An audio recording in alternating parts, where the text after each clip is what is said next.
4 बजे की 4 बड़ी खबरों पर आते हैं, उनकी डिटेल्स पड़ताल पर आते हैं। पहले जान लीजिए 4 बजे की 4 बड़ी खबरें क्या क्या हैं। सबसे पहली जो खबर होगी वो सीट शेयरिंग की फांस, इंडिया में चौतरफा घमासान, क्योंकि इंडिया गठबंधन में अभी भी घमासान मचा हुआ है। ममता बनर्जी ने अकेला चलो की बात कह दी है, भगवंत मान कह रहे हैं कि वो अकेले ही चलेंगे, और इधर बिहार में भी मामला फंसता हुआ नजर आया। मनोज झा ने कह दिया कि इससे सबसे ज्यादा दिक्कत हमें हो रही है। दूसरी बड़ी खबर जिस पर होगी चर्चा, मिशन यूपी पर मोदी सौगात से मिलेगी जीत की बूटी। आज प्रधानमंत्री नरेंद्र मोदी बुलंदशहर में हैं और उन्होंने बड़ी सौगात दी है। और उत्तर प्रदेश ऐसा राज्य जहां से दिल्ली का रास्ता तय होता है, 80 सीटें हैं, इस पर भी करेंगे हम चर्चा। और जो तीसरी बड़ी खबर हमारी आज की होगी उसमें पीएम ने युवाओं को साधा, नए मतदाता बनेंगे भाग्य विधाता, क्योंकि प्रधानमंत्री नरेंद्र मोदी ने मतदाताओं से बात की, जो नए वोटर्स हैं उनसे बातचीत की है, और उन्होंने कहा कि अब राष्ट्र के स्थापना का समय है, अब राष्ट्र को आगे ले जाने का समय है। आपका एक वोट देश की दिशा तय करेगा। चौथी और सबसे बड़ी खबर, यह भी बड़ी खबर है, बीजेपी की राह पर केजरीवाल 24 के लिए क्या ये नई चाल, जैसे 2024 के लिए कहते हैं कि बीजेपी ने जो राजनीतिक रास्ता चुना और राम मंदिर की प्राण प्रतिष्ठा हुई, अब उसी को रास्ता बनाकर जो अरविंद केजरीवाल हैं वो हनुमान चालीसा का पाठ भी करा रहे हैं, भंडारा भी करा रहे हैं, और अब जो नए लोग आएंगे 60 साल से प्लस जो लोग होंगे उनको तीर्थ यात्रा पर दिल्ली की सरकार भेजेगी। इन सारे खबरों पर चर्चा करेंगे। इस बीच एक बड़ी खबर आ गई है, उसी से कर लेते हैं शुरुआत। ये 4 बड़ी खबरें तो होंगी ही, लेकिन उसके अलावा ये जो 2 बड़ी खबरें हैं इस पर हम अपने रिपोर्टर्स के पास जाएंगे और चर्चा करेंगे कि सीट शेयरिंग की फांस जो है इंडिया में कैसे चौतरफा घमासान मचा हुआ है, आगे क्या होने वाला है, इस पर करेंगे चर्चा। दूसरी बड़ी खबर, बीजेपी की राह पर केजरीवाल 24 के लिए क्या नई चाल, इस पर भी करेंगे चर्चा। और इसी पर चर्चा करने के लिए हमारे साथ देखिए 3 हमारे संवाददाता वरिष्ठ सहयोगी जुड़े हैं। अभिषेक उपाध्याय पटना से लाइव दिख रहे हैं, इंडिया गठबंधन में क्या चल रहा है ये बताएंगे, और अंदर की खबर क्या है इस पर करेंगे चर्चा। दूसरे सहयोगी बुलंदशहर से, जहां आज प्रधानमंत्री नरेंद्र मोदी थे, कई बड़ी सौगात दी, कई बड़ी घोषणाएं की, और 80 लोकसभा सीटें वाले जो राज्य है उसको साधा, वहां चलेंगे चर्चा। और दिल्ली में क्या चल रहा है, अरविंद केजरीवाल ने जो नई राह अपनाई है 24 के लिए, दीपक रावत मेरे साथ जुड़ेंगे और उनसे भी करेंगे चर्चा। 3 रिपोर्टर्स होंगे। इस बीच एक बड़ी खबर है, उसी से कर लेते हैं शुरुआत की इंडिया गठबंधन को एक और झटका लगा है। न्याय यात्रा में शामिल नहीं होंगे नीतीश कुमार। 30 जनवरी को पूर्णिया में न्याय यात्रा है। नीतीश ने सरकारी कार्यक्रम का हवाला दे दिया। कल नीतीश से मिले थे शकील अहमद खान, न्याय यात्रा का औपचारिक न्योता दिया था। खरगे की न्योते वाली चिट्ठी नीतीश को दी थी, लेकिन अब यह बड़ी खबर आ रही है कि नीतीश कुमार अब इस राहुल गांधी की भारत जोड़ो न्याय यात्रा में शामिल नहीं होंगे। अब इससे कई कयास लगाए जा रहे हैं। आपको सीधे लिए चलते हैं पटना। अभिषेक उपाध्याय हमारे सहयोगी जुड़े हुए हैं, वहां आज जाएंगे। लेकिन एक और बड़ी अपडेट आ रही है, वो भी जान लीजिए कि जेडीयू सांसद का कांग्रेस पर एक बड़ा हमला सामने आया है। कांग्रेस का ढुलमुल रवैया है, ये कह रहे हैं संतोष कुशवाहा। पहले सीटें फाइनल करनी चाहिए थी, बाद में यात्रा निकालनी चाहिए थी, ये कहना है कुशवाहा का। मेरी राय में इंडिया कमजोर हुआ है, संतोष कुशवाहा का बयान सामने आया है। इसी से पता चलता है कि इंडिया गठबंधन में क्या सब कुछ ठीक नहीं है, क्योंकि जेडीयू के सांसद हैं, उन्होंने कांग्रेस पर हमला बोला है। उन्होंने कहा है कि कांग्रेस का जो रवैया है वो ढुलमुल है। पहले सीटें फाइनल हो जाती, क्योंकि सीट शेयरिंग को लेकर अभी भी मामला फंसा हुआ है इंडिया गठबंधन में, और उसके बाद तब उन्हें अपनी यात्रा लेकर निकलनी चाहिए थी। संतोष कुशवाहा ने क्या कहा वो सुनाते हैं आपको। न्याय यात्रा निकाल रहे हैं, यात्रा से पहले जरूरी थी राज्यवार स्थिति को तय कर लेना, उसके बाद यात्रा करते और इंडिया गठबंधन का कार्यक्रम होना चाहिए था, तभी आप मजबूत हो। माननीय मुख्यमंत्री जी से मुझे नहीं लग रहा है कि कोई उस तरीके से बात हुई है कि यात्रा में आने के लिए। और उस दिन जिस दिन पूर्णिया में यात्रा है, माननीय मुख्यमंत्री जी की व्यवस्था कहीं और है। तो संतोष कुशवाहा को आपने सुन लिया, वो कह रहे हैं कि कांग्रेस जो है वो ढुलमुल रवैया अपना रही है। अभिषेक उपाध्याय आपको स्क्रीन पर दिख रहा है। अभिषेक, अभी मैंने 2 खबरें बताई, एक तो ये कि नीतीश कुमार भारत जोड़ो न्याय यात्रा में शामिल नहीं होंगे, दूसरी खबर यह बताई कि संतोष कुशवाहा यह कह रहे हैं कि कांग्रेस ढुलमुल रवैया अपना रही है। तो इसका सीधा मतलब है कि पहले से कार्यक्रम का तय होना, उसके पहले भी जब हुई थी मीटिंग तो एक बार नीतीश कुमार बीमार पड़ गए थे, तो इसका मतलब यही निकाला जाए कि इंडिया गठबंधन में सब कुछ ठीक नहीं चल रहा है, और यह हो सकता है, इसकी संभावनाएं हैं कि नीतीश बाहर भी जाएंगे। खबर आ रही है अभिषेक, एक आपके पास आऊंगा, लेकिन एक बड़ी खबर आ रही है कि सम्राट चौधरी दिल्ली के लिए रवाना हो गए हैं। ये बहुत बड़ी खबर, बिहार में जो सियासी हलचल जुड़ी हुई है, बिहार के सियासी हलचल से जुड़ी खबर। अश्विनी चौबे भी दिल्ली आ रहे हैं, ये बड़ी अपडेट हम आपको बता रहे हैं। अश्विनी चौबे दिल्ली आ रहे हैं, सम्राट चौधरी जो हैं वो भी दिल्ली आ रहे हैं। बिहार के सियासी हालात पर यह बड़ी अपडेट हम आपको एबीपी न्यूज पर बता रहे हैं। अश्विनी चौबे वो दिल्ली आ रहे हैं और सम्राट चौधरी भी दिल्ली आ रहे हैं। उधर नीतीश कुमार का भारत जोड़ो न्याय यात्रा में शामिल नहीं होना, कैबिनेट मीटिंग का 25 मिनट चलना, तेजस्वी यादव का उसमें कुछ ना बोलना, और इधर बीजेपी को अपने बड़े नेताओं को यह कहना कि थोड़े एहतियात बरती जाए जब भी नीतीश कुमार के बारे में बयान दिया जाए तो। नीतीश कुमार पर लालू प्रसाद यादव की बेटी का जो ट्वीट है वो भी काफी सवाल खड़े करता है। ये बड़ी अपडेट आई। अब वापस चलते हैं, अभिषेक उपाध्याय हमारे साथ जुड़े हैं। अभिषेक, ये जो बड़ी खबर आ गई थी ये भी उसी से जुड़ी हुई है और उसी लाइन को आगे बढ़ाती हुई है कि अश्विनी चौबे और सम्राट चौधरी दोनों दिल्ली के लिए आ गए हैं और बीजेपी ने यह भी कहा है कि जब भी नीतीश कुमार पर बोलिए तो थोड़ा एहतियात बरतिए। एक बात बहुत ही साफ है, देखिए कि एक लक्ष्य निर्धारित हो चुका है, ये दिख रहा है, और उसी लक्ष्य की ओर सारी जो कवायद है वो उसी लक्ष्य की ओर दिखाई पड़ रही है, अलग अलग दिशाओं से दिखाई पड़ रही है। नीतीश कुमार का राहुल गांधी की न्याय यात्रा में शामिल ना होना, जेडीयू के एमपी का कांग्रेस पर इतना खुला हमला करना, उधर बीजेपी की ओर से अपने नेताओं को नसीहत, सम्राट चौधरी का दिल्ली जाना, आरजेडी से रोहिणी आचार्य का ये ट्वीट करना, नीतीश कुमार पर संकेतों में अटैक करना, ये सारी दिशाएं अलग अलग हैं, ये सारे रास्ते अलग अलग हैं, लेकिन इनकी मंजिल एक ही है और इनकी मंजिल है बिहार में खेला। और वो खेला होने की जो सूरत है वो साफ नजर आ रही है और ये भी हो सकता है कि ये जनवरी का जो महीना है उस खेला के लिहाज से बहुत ही बिहार में खेला होगा, ये इसकी संभावना जताई। अभिषेक, आप हमारे साथ जुड़े रहिए, लेकिन प्रकाश भी हमारे साथ जुड़ गए, उनके पास लिए चलते। प्रकाश, इस खबर के क्या मायने निकाले जाए? सम्राट और अश्विनी चौधरी जो दिल्ली बुलाए गए हैं और उधर जो बिहार में नीतीश कुमार का बदलता हुआ रवैया है। देखिए विवेक, एक बात तो साफ है कि बीजेपी की तरफ से अब क्या इशारा है और बीजेपी अपने नेताओं को किस तरह की बातें कहती है, और बीजेपी के प्रदेश अध्यक्ष जो हैं वो सम्राट चौधरी काफी अहम है, क्योंकि बीजेपी बिहार में जिस तरह से उनके नेतृत्व में चल रही है तो बाकी नेता भी तो सुर में सुर मिलाएं, ऐसा ना हो, क्योंकि सम्राट चौधरी जैसा बता रहे थे कि नेतृत्व, केंद्रीय नेतृत्व जो फैसला करेगा, जो कहेगा वो कहेंगे। तो ऐसे में जब केंद्रीय नेतृत्व की बात आती है तो वहां जाते हैं तो क्या फरमान उनको जारी होता है, किस तरीके से वो आगे की रणनीति के तहत वो काम करते हैं, ये देखना होगा। और सम्राट चौधरी का इस मौके पर दिल्ली जाना और फिर दिल्ली जाकर अपने नेताओं से, आला नेताओं से बात करना और उसके बाद फिर वो क्या बयान देते हैं, इस पर हमारी नजर रहेगी। सवाल यही है कि बिहार में जो हलचल चल रही है, बिहार की राजनीति का ऊंट किस करवट बैठेगा? नीतीश कुमार क्या एक बार फिर पाला तो नहीं बदल लेंगे, जो लगातार प्रशांत किशोर पहले भी कहते आए हैं और कई राजनीतिक विश्लेषक कह रहे हैं कि चुनाव से पहले हो सकता है कि आरजेडी से उनका मोह भंग हो जाए। इंडिया गठबंधन में भी जब थे नीतीश कुमार तो संयोजक नहीं बने, कई ऐसी घटनाएं हुई। अब मैं आपको बताने जा रहा हूं कि इंडिया से मोह भंग हो गया, नीतीश क्या तंग हो गए हैं, क्या कारण हो सकते हैं, कौन सी ऐसी घटनाएं हुई कि नीतीश ऐसा फैसला ले सकते हैं, क्या हुआ इंडिया गठबंधन का जो संयोजक वो बनने वाले थे वो नहीं बने, पहला कारण। दूसरा कारण, कर्पूरी ठाकुर की जब जयंती थी उस पर उन्होंने परिवारवाद पर हमला किया, जब वो बोल रहे थे तब। तीसरी बड़ी वजह जो पिछले दिनों यह घटना हुई थी सियासी, कि ललन सिंह की जगह जेडीयू के अध्यक्ष खुद बन गए, क्योंकि ललन सिंह को आरजेडी का करीबी बताया जा रहा था। तब यह खबर आई कि अब नीतीश कुमार ही जेडीयू के अध्यक्ष बनेंगे। एक और जो इस ओर इशारा करता है कारण कि कर्पूरी ठाकुर को भारत रत्न देने पर पीएम मोदी की तारीफ भी की नीतीश कुमार ने। राज्यपाल से मुलाकात की, सियासी हलचल तेज हो गई कि अचानक से क्यों मिलने चले गए नीतीश कुमार।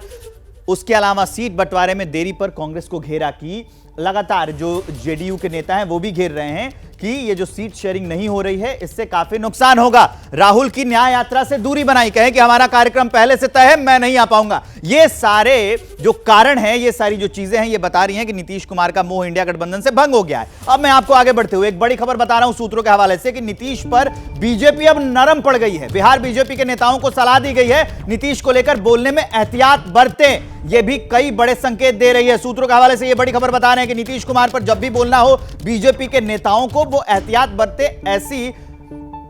ऐसा उन्हें निर्देशित किया गया है। बिहार की सियासी जो हलचल चल रही है उससे जुड़ी दूसरी बड़ी खबर जानिए कि बीजेपी की पैनी नजर है। कल बीजेपी के केंद्रीय नेतृत्व ने चर्चा की, बिहार के सियासी हालात पर भी बातचीत हुई है। यह बड़ी अपडेट हम आपको बता रहे हैं कि आज सम्राट चौधरी दिल्ली पहुंच गए हैं, अश्विनी चौबे भी दिल्ली पहुंच गए हैं और लगातार बीजेपी नजर बनाए हुई है। अब चलते हैं नीरज पांडे के पास। नीरज, ये बहुत बड़े संकेत मिल रहे हैं कि बीजेपी लगातार नजर बनाए हुई है और भारत जोड़ो यात्रा से दूरी बना लेते हैं नीतीश कुमार। इधर सम्राट चौधरी और अश्विनी चौबे पहुंच गए हैं दिल्ली।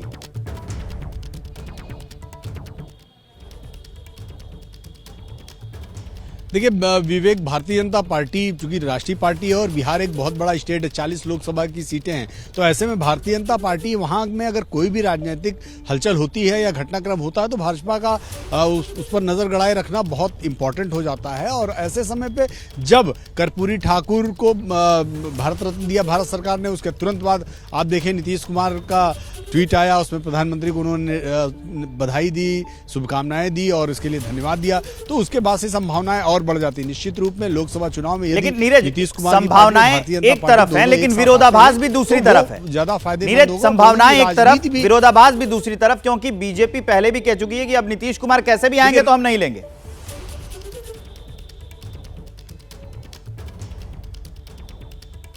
लेकिन विवेक, यहीं पर अमित शाह के एक अखबार को दिए इंटरव्यू को भी ध्यान से पढ़ना चाहिए, उसको समझना चाहिए। उन्होंने साफ कहा है कि राजनीति में कोई अछूत नहीं होता है, राजनीति परिस्थितिवश चलती है और परिस्थितियां अगर होंगी, जब ऐसा कोई माहौल मौका आएगा कि वो सामने से आते हैं या हमारी उनकी बात होती है तो उस समय परिस्थितिवश निर्णय लिया जाएगा। तो इससे साफ है, ये सीधे तौर पर संकेत है कि यदि दोनों की बातें, दोनों के मिजाज मिलते हैं, दोनों के राजनीति में कोई एक दूसरे का अछूत नहीं होता, केवल परिस्थितियां बस निर्णय लिए जाते हैं। और यदि लोकसभा चुनाव से पहले दोनों राजनीतिक दल एक साथ आते हैं तो कोई अति संयोक्ति नहीं होगी, क्योंकि 40 लोकसभा की सीटें हैं और नीतीश के आने से भारतीय जनता पार्टी को यही लगेगा कि फायदा होगा, क्योंकि अति पिछड़ों पर आज भी नीतीश कुमार का एक अच्छा खासा प्रभाव है। बीजेपी उनसे अपना फायदा देख रही है और नीतीश कुमार भी अपना राजनीतिक भविष्य देख रहे हैं 24 से पहले कि क्या किया जाए। हमेशा वो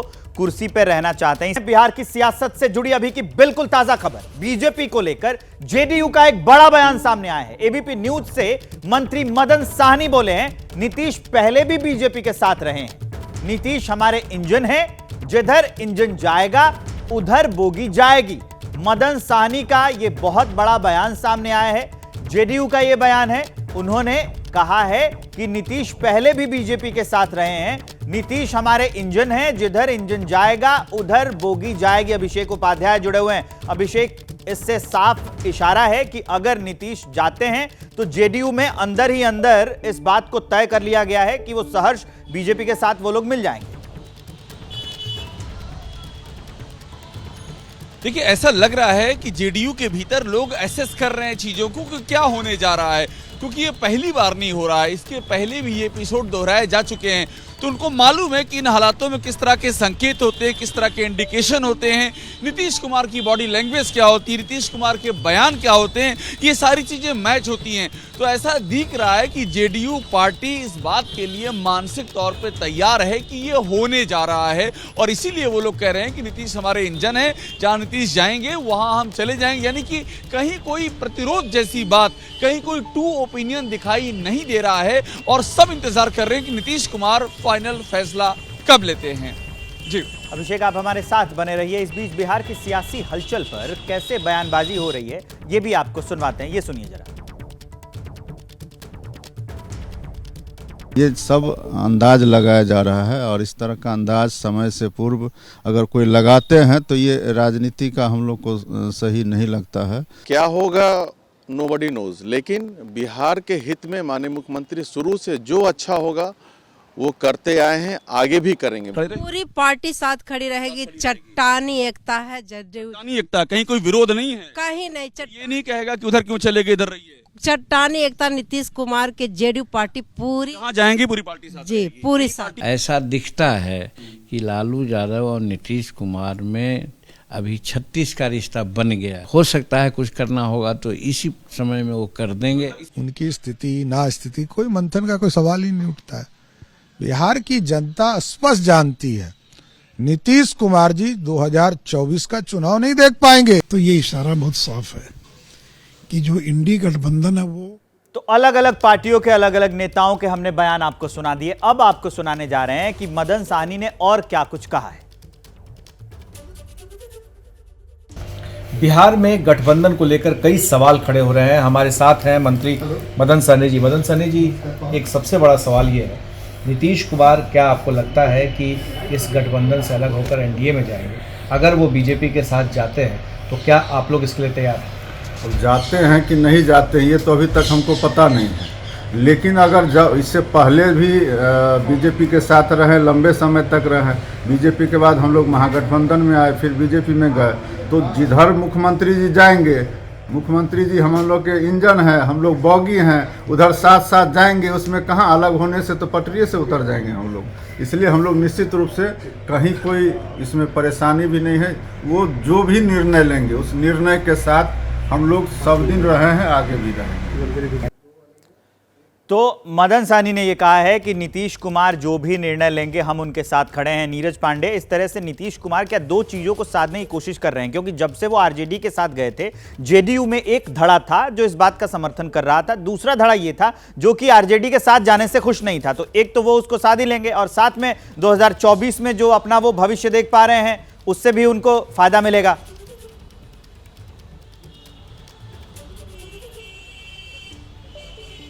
नीरज, आपको मेरी आवाज आ रही है?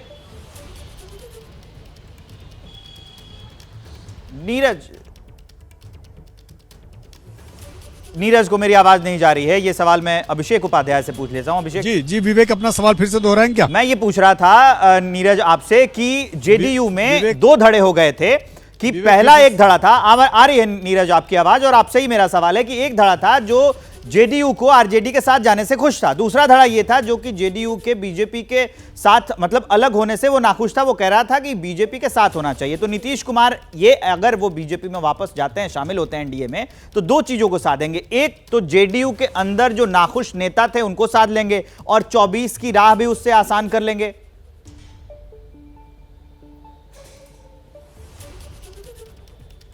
देखिए, हर पॉलिटिकल पार्टी में कुछ लोग होते हैं जिनके अपने हित और अहित दोनों निहितार्थ होते हैं। तो बहुत सारे ऐसे लोग हैं जिनका भारतीय जनता पार्टी के आने से उनका चुनावी समीकरण सेट होता है, इसलिए उनका पक्ष है कि वो भारतीय जनता पार्टी के साथ जाएं। और बहुत सारे ऐसे लोग हैं जिनका आरजेडी के साथ जाने से उनका चुनावी समीकरण सेट होता है, तो वो लोग आरजेडी के पक्ष में रहते हैं। लेकिन इसमें सबसे बड़ा अंतिम निर्णय जो होगा वो नीतीश कुमार का होगा कि उनकी जो पॉलिटिकल पार्टी और उनकी जो आगे का भविष्य है वो किसके साथ निहितार्थ होता है, इसमें कोई शक नहीं। भारतीय जनता पार्टी एक बड़ी पार्टी हुई, केंद्र में उनकी सरकार है और आने वाले समय में भी 2024 में भी चाहे जेडीयू भाजपा के साथ आए या ना आए, ये कहीं से लगता नहीं कि भाजपा की सरकार नहीं आएगी। तो ऐसे में जेडीयू के सामने सबसे अच्छा और सबसे बेहतर विकल्प यही होगा कि वो भाजपा के साथ चले जाए। और नीतीश कुमार हमेशा से मौसम वैज्ञानिक वाले राजनीतिज्ञ रहे हैं, उनको मौसम की बहुत अच्छे से समझ है। जब मौसम जैसा होता है वैसा वो पलटी मारते हैं और इसीलिए उनको बिहार की राजनीति में पलटू मार भी कहा गया है, पलटू मंत्री भी कहा गया है। पहले ये भविष्यवाणियां होती रही हैं कि 24 के चुनाव से पहले नीतीश कुमार बदल जाएंगे। लेकिन अगर नीतीश कुमार बदल जाते हैं दीपक रावत, तो इंडिया गठबंधन पर इसका बहुत बुरा असर पड़ेगा, क्योंकि वो नीतीश कुमार ही थे जो सबसे पहले विपक्षी दलों को घूम घूम कर इकट्ठा कर रहे थे, मुलाकातें कर रहे थे, ममता से मिल रहे थे, उद्धव से मिल रहे थे। अगर नीतीश ही वहां से निकल जाते हैं तो 24 के लिए इंडिया गठबंधन की राह तो और ज्यादा मुश्किल हो जाएगी ना। जी बिल्कुल, जाहिर सी बात है विवेक, और इसका जवाब भी बहुत आसान है कि अगर नीतीश कुमार बीजेपी में जाना चाहें तो बीजेपी उन्हें क्यों नहीं लेगी। 2024 का चुनाव नज़दीक है और सबको मालूम है कि जिस तरीके से परिस्थितियां इंडिया गठबंधन में चल रही हैं, आप अखिलेश यादव को देख लीजिए, बार बार कहते हैं कि यूपी में हम अपने हिसाब से लड़ेंगे, अपने हिसाब से सीट शेयरिंग करेंगे। ममता बनर्जी पहले ही ऐलान कर चुकी है कि मैं अकेले लड़ूंगी। उधर आप बात करें अरविंद केजरीवाल की तो कहते हैं कि पंजाब में हम नहीं चाहते कोई गठबंधन हो। तो ऐसे में अगर नीतीश कुमार भी अलग हो जाते हैं इंडिया गठबंधन से, जिन्होंने नींव रखी थी इस गठबंधन की, जो एक एक के घर गए, उनसे मुलाकात की, सबको जोड़ा, उसके बाद इंडिया गठबंधन बना और उसके बाद उस पर चर्चा की जा रही है और आज ये नौबत आई है कि मोदी के सामने पूरा इंडिया गठबंधन खड़े होने की बात कर रहा है। लेकिन ऐसे में अगर इंडिया गठबंधन का वो मजबूत हिस्सा नीतीश कुमार ही बीजेपी में आ जाए तो आप समझिए कि गठबंधन बचेगा कहाँ, किस जगह पर आप गठबंधन की बात करेंगे। तो जो सियासी हलचल इस वक्त आप बिहार में देख रहे हैं, उसकी वजह से भूचाल इस वक्त इंडिया गठबंधन के दलों में है। वो ये देख रहे हैं कि अगर नीतीश ही नहीं रहेंगे तो आगे बात किससे होगी, किस तरीके से बात होगी, क्योंकि सबने अपने अलग अलग राह पकड़ लिए। तो बहुत ज्यादा मुश्किल इंडिया गठबंधन, बहुत ज्यादा मुश्किल हो जाएगी अगर ये संभावनाएं जिसकी हम बात कर रहे हैं, जैसी खबरें आ रही हैं, अगर नीतीश एनडीए में शामिल होते हैं। बड़ी खबर की बात कर लेंगे। बीजेपी की राह पर आम आदमी पार्टी चली है। दिल्ली के सीएम अरविंद केजरीवाल ने कहा कि अयोध्या के लिए मिल रहे हैं काफी आवेदन, ज्यादा से ज्यादा लोगों को दर्शन कराएंगे। राम ने जातियों के आधार पर भेद नहीं किया है। सीएम अरविंद केजरीवाल का पूरा बयान आपको सुनाते हैं। सूत्रों के हवाले से एक बहुत बड़ी खबर आ रही है, बिहार से जुड़ी है यह खबर, वो जान लीजिए। बीजेपी सीएम पद चाहती है। सूत्रों के हवाले से यह बड़ी अपडेट हम आपको दे रहे हैं। बिहार में जो सियासी हलचल है, जेडीयू को डिप्टी सीएम देना चाहती है बीजेपी, और बीजेपी चाहती है कि अगर एनडीए में नीतीश आते हैं तो नीतीश की पार्टी भले साथ हो लेकिन सीएम पद जो है वो बीजेपी का हो, अभिषेक उपाध्याय। ये डील ऐसी हो रही है।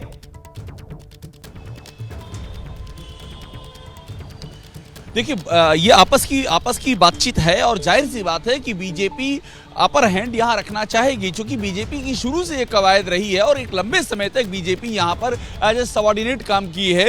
यानी कि नीतीश कुमार की पार्टी नंबर 1 पे रही है, बीजेपी नंबर 2 पे रही है और अब तो बीजेपी की संख्या ज्यादा है। संख्या ज्यादा होने के बाद भी बीजेपी की ओर से सीएम पद नीतीश कुमार को ऑफर किया गया है। तो अब इन हालातों में जब नीतीश कुमार की वापसी की संभावनाएं दिख रही हैं, संकेत मिल रहे हैं, तो निश्चित तौर पर बीजेपी ये चाहेगी कि वो लीड ले और उसका जो अपना मुख्यमंत्री, बिहार का मुख्यमंत्री, बीजेपी का अपना जो पुराना सपना रहा है वो सपना पूरा हो। तो जाहिर सी बात है पहली जो बार्गेनिंग का स्टैंड होगा वो यही होगा।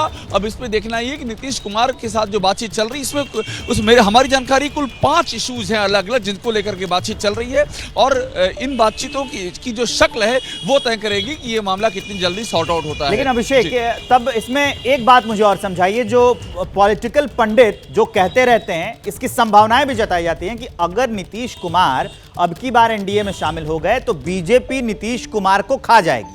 तो नीतीश कुमार जब अपना पूरा राजनीतिक करियर जब उनका अब खात्मे की ओर है, ये कह सकते हैं। और बड़ी अपडेट आ रही है, ये आपको बता दें, जेडीयू के सभी विधायक पटना बुलाए गए हैं। ये बड़ी अपडेट हम आपको बता रहे हैं। नीतीश कुमार के सभी कार्यक्रम रद्द कर दिए गए हैं और सभी विधायकों को पटना बुलाया गया है। बिहार की सियासी हलचल से जुड़ी बड़ी अपडेट्स हम आपको लगातार बता रहे हैं। जेडीयू के सभी विधायक पटना बुला लिए गए हैं। नीतीश कुमार के सारे कार्यक्रम रद्द कर दिए गए हैं। यह बड़ी अपडेट हम आपको बता रहे हैं। सारे कार्यक्रम रद्द हैं, सभी विधायकों को बुलाया गया है। और अभिषेक, जिसकी मैं बात कर रहा था कि क्या अगर ऐसा होता है तो पॉलिटिकल पंडितों की वो भविष्यवाणी सही हो जाएगी कि नीतीश कुमार का पॉलिटिकल करियर इस फैसले के साथ खत्म हो जाएगा, क्योंकि सीएम तो वो रहेंगे नहीं।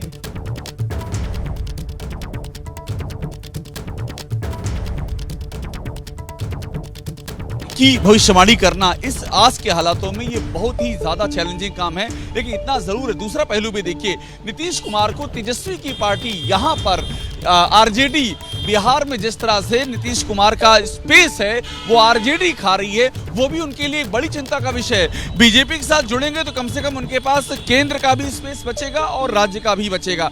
लेकिन आरजेडी के साथ में जो संकट एक ये भी आ रहा है कि तेजस्वी यादव को जिस तरह सीएम बनाने की मांग जोर पकड़ रही है, जिस तरह से तेजस्वी यादव तमाम अपनी उपलब्धियों को पिच कर रहे हैं, नौकरी देने से लेकर के तमाम सारी चीजें, तो यहाँ पर जो हिस्सा जेडीयू का आरजेडी के ग्रिप में आता जा रहा है और अगर लोकसभा चुनाव में वो और ज्यादा बढ़ता है, अगर वो और ज्यादा आता है, नीतीश कुमार तो फिर ना केंद्र के रहेंगे ना ही वो राज्य के रहेंगे, समस्या और बड़ी हो जाएगी। तो जब दो विकल्प चुनने होते हैं तो व्यक्ति सबसे कंफर्टेबल विकल्प चुनता है। तो जो समझ में आ रहा है कंफर्टेबल विकल्प उनके लिए यही है कि एक ऐसी पार्टी के साथ खड़ा हुआ जाए जिसका केंद्र में से है, जिसका राज्य में से है और जिसके साथ वो एक लंबा वक्त कंफर्टेबल तरीके से गुजार भी चुके हैं। बहुत अहम बात आप कह रहे हैं कि व्यक्ति जो है वो कंफर्टेबल विकल्प की ओर जाता है। आशीष कुमार सिंह न्यूज रूम से हमारे साथ जुड़ गए, हमारे साथ भी दिख रहे हैं। आशीष, ये कंफर्टेबल विकल्प जिसकी बात कर रहे थे अभिषेक, कंफर्टेबल विकल्प क्या बीजेपी होगी नीतीश कुमार के लिए? देखिए, ऐसा लगता तो है जब शीर्ष स्तर पर प्रधानमंत्री, होम मिनिस्टर और जेपी नड्डा बीजेपी के राष्ट्रीय अध्यक्ष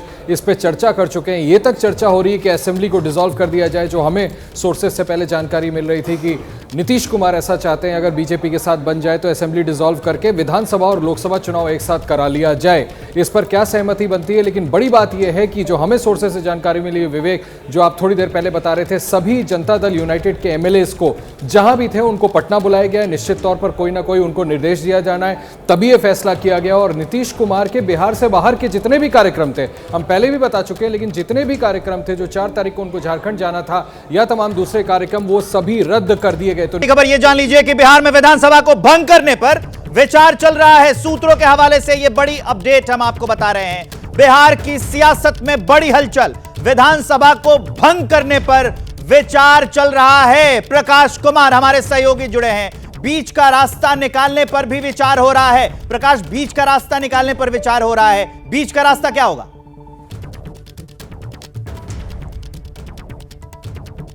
विकास भदौरिया हमारे साथ जुड़े हुए हैं, सीधा उनके पास लिए चलते हैं।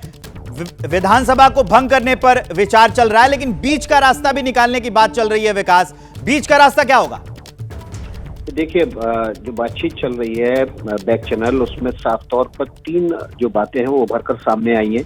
बहुत ध्यान से सुनिएगा विवेक, जो बिहार की राजनीतिक उठापटक है उसमें जो पहला जो नीतीश कुमार चाहते हैं कि वो मुख्यमंत्री बने रहें। तो ऐसी सूरत में जब बीजेपी भी चाहती है कि मुख्यमंत्री उनका हो और जेडीयू अपना एक उप मुख्यमंत्री ले ले, तो बीच का रास्ता एक ये हो सकता है कि मुख्यमंत्री पद के एवज में बीजेपी संयोजक का पद, एनडीए का संयोजक का पद जो है वो अभी खाली पड़ा हुआ है, वो संयोजक का पद नीतीश कुमार को दे सकती है और बीजेपी का सीएम वहां पर हो, मुख्यमंत्री हो, और जेडीयू के डिप्टी सीएम हो वहां पर। ये इस पर एक बीच का रास्ते पर बातचीत चल रही है। इसके अतिरिक्त जो दूसरा रास्ता है वो ये है कि विधानसभा भंग कर दी जाए, और विधानसभा भंग होने की स्थिति में जो केयर टेकर मुख्यमंत्री होंगे वो नीतीश कुमार बने रहेंगे, लेकिन जो शासन और प्रशासन की बागडोर होगी वो सीधे तौर पर गवर्नर के हाथ में होगी। शासन सत्ता जो है वो गवर्नर के हाथ में होगा। तो इस तरह से मुख्यमंत्री तो बने रहेंगे नीतीश कुमार, लेकिन जो शासन प्रशासन होगा वो बीजेपी के हाथ में आ जाएगा गवर्नर के जरिए। तो इस तरह से 3 फार्मूलों पर बातचीत चल रही है। इनमें से कौन सा फार्मूला वर्कआउट होता है, दोनों तरफ से सहमति बनती है, इसका इंतजार करना होगा। लेकिन अब इसमें कोई दो राय नहीं रह गई है कि नीतीश कुमार बहुत जल्द एनडीए का रुख करने वाले हैं और इसकी घोषणा अगले कुछ घंटों के भीतर हो सकती है।